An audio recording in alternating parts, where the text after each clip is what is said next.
Wir stehen jetzt hier auf dem Museumsbahnsteig des Deutschen Technikmuseums und vor 180 Jahren, ungefähr 180 Jahren sah es hier ganz anders aus.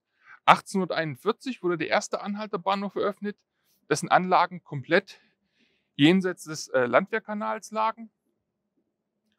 Und hier war im Prinzip nur grüne Wiese, freies Feld.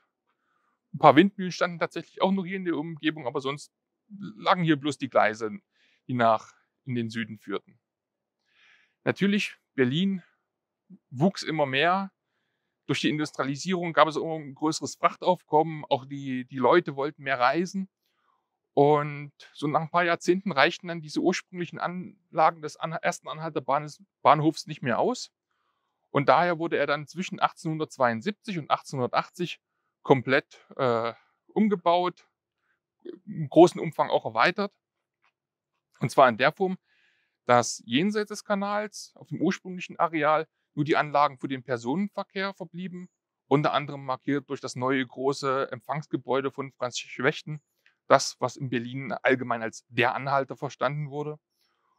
Und hier auf dem Areal, auf dem wir uns jetzt befinden, der sogenannte Außenbahnhof, der bis weit in den Berliner Süden reichte, lagen zu meiner Linken der Anhalter Güterbahnhof mit der Ladestraße, die halt auch vom Technikmuseum genutzt wurde, und zu meiner Rechten die Anlagen für die Lokomotivwartung und Unterhaltung sowie Gleisanlagen zum Abstellen der Personenwagen.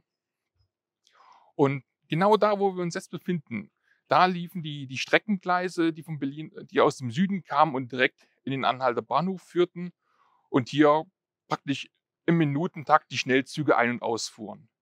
1952 wurde dann der Personenverkehr zum Anhalter Bahnhof eingestellt und es wurde hier still auf dem Areal.